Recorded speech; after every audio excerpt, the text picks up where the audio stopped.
بسم اللہ الرحمن الرحیم۔ نبوت مل جانے کے بعد 9 برس تک نبی اکرم صلی اللہ علیہ وسلم مکہ مکرمہ میں تبلیغ فرماتے رہے اور قوم کی ہدایت اور اصلاح کی کوشش فرماتے رہے، لیکن تھوڑی سی جماعت کے سوا جو مسلمان ہو گئی تھی اور تھوڑے سے ایسے لوگوں کے علاوہ جو باوجود مسلمان نہ ہونے کے آپ صلی اللہ علیہ وسلم کی مدد کرتے تھے۔ اکثر کفار مکہ آپ کو اور آپ کے صحابہ اکرام کو ہر طرح کی تکلیفیں پہنچاتے تھے، مذاق اڑاتے تھے اور جو ہو سکتا تھا اس سے درگزر نہ کرتے تھے۔ حضور صلی اللہ علیہ وسلم کے چچا ابو طالب بھی انہی نیک دل لوگوں میں تھے جو باوجود مسلمان نہ ہونے کے حضور صلی اللہ علیہ وسلم کی ہر قسم کی مدد فرماتے تھے۔ 10ویں سال میں جب ابو طالب کا بھی انتقال ہو گیا تو کافروں کو اور بھی ہر طرح کھلے مہار اسلام سے روکنے اور مسلمانوں کو تکلیف پہنچانے کا موقع ملا۔ حضور صلی اللہ علیہ وسلم اس خیال سے طائف تشریف لے گئے کہ وہاں قبیلہ ثقیف کی ایک بڑی جماعت ہے، اگر وہ قبیلہ مسلمان ہو جائے تو مسلمانوں کو ان تکلیفوں سے نجات ملے اور دین کے پھیلنے کی بنیاد پڑ جائے۔ وہاں پہنچ کر قبیلہ کے 3 سرداروں سے جو بڑے درجے کے سمجھے جاتے تھے گفتگو فرمائی اور اللہ کے دین کی طرف بلایا اور اللہ کے رسول کی یعنی اپنی مدد کی طرف متوجہ کیا، مگر ان لوگوں نے بجائے اس کے کہ دین کی بات کو قبول کرنے یا کم سے کم عرب کی مشہور مہمان نوازی کے لحاظ سے ایک نوآورد مہمان کی خاطر مدارت کرتے صاف جواب دے دیا اور نہایت بے رخی اور بد اخلاقی سے پیش آئے۔ ان لوگوں نے یہ بھی گوارا نہ کیا کہ آپ یہاں قیام فرما لیں۔ جن لوگوں کو سردار سمجھ کر بات کی تھی کہ وہ شریف ہوں گے اور مہذب گفتگو کریں گے، اور ان میں سے ایک شخص بولا کہ اوہو، آپ ہی کو اللہ نے نبی بنا کر بھیجا ہے۔ دوسرا بولا کہ اللہ کو تمہارے سوا کوئی اور ملتا نہیں تھا جس کو رسول بنا کر بھیجتے۔ تیسرے نے کہا کہ میں تجھ سے بات کرنا نہیں چاہتا، اس لیے کہ اگر تو واقعی نبی ہے جیسا کہ دعویٰ ہے تو تیری بات سے انکار کر دینا مصیبت سے خالی نہیں، اور اگر جھوٹ ہے تو میں ایسے شخص سے بات کرنا نہیں چاہتا۔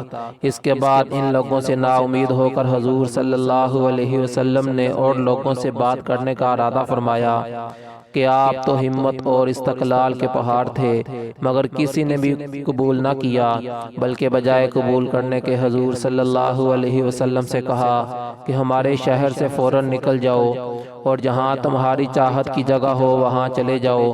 حضور صلی اللہ علیہ وسلم جب ان سے بالکل مایوس ہو کر واپس ہونے لگے تو ان لوگوں نے شہر کے لڑکوں کو پیچھے لگا دیا کہ آپ صلی اللہ علیہ وسلم کا مذاق اڑائیں، تالیاں پیٹیں، پتھر ماریں، حتیٰ کہ آپ صلی اللہ علیہ وسلم کے دونوں جوتے خون کے جاری ہونے سے رنگین ہو گئے۔ حضور صلی اللہ علیہ وسلم اسی حالت میں واپس ہوئے۔ جب راستہ میں ایک جگہ ان شریروں سے اطمینان ہوا تو حضور صلی اللہ علیہ وسلم نے یہ دعا مانگی: اے اللہ، تجھ سے شکایت کرتا ہوں میں اپنی کمزوری اور بے بسی کی اور لوگوں میں ذلت اور رسوائی کی۔ اے ارحم الراحمین، تو ہی ضعفاء کا رب ہے اور تو ہی میرا پروردگار ہے۔ تو مجھے کس کے حوالے کرتا ہے؟ کسی اجنبی بیگانہ کے جو مجھے دیکھ کر تر شروع ہوتا ہے اور منہ چڑھاتا ہے، یا کہ کسی دشمن کے جس کو تو نے مجھ پر قابو دے دیا؟ اے اللہ، اگر تو مجھ سے ناراض نہیں ہے تو مجھے پرواہ نہیں، تیری حفاظت کافی ہے۔ میں تیرے چہرہ کے اس نور کے طفیل جس سے تمام اندھیریاں روشن ہو گئیں اور جس سے دنیا اور آخرت کے سارے کام درست ہو جاتے ہیں، اس بات سے پناہ مانگتا ہوں کہ مجھ پر تیرا غصہ ہو یا تو مجھ سے ناراض ہو۔ تیری ناراضگی کا اس وقت تک دور کرنا ضروری ہے جب تک تو راضی نہ ہو۔ نہ تیرے سوا کوئی طاقت ہے نہ قوت۔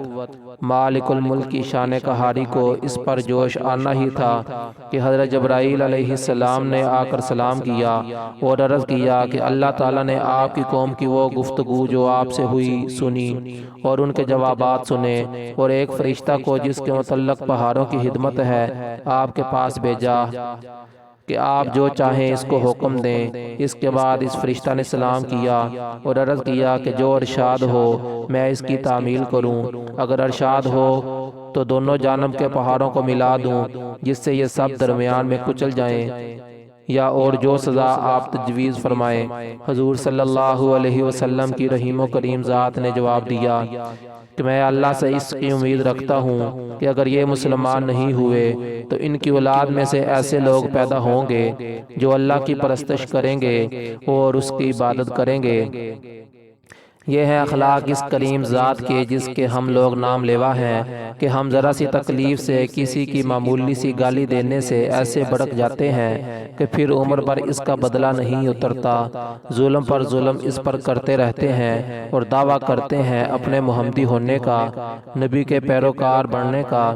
نبی صلی اللہ علیہ وسلم اتنی سخت تکلیف اور مشقت اٹھانے کے باوجود نہ بد دعا فرماتے ہیں نہ کوئی بدلہ لیتے ہیں۔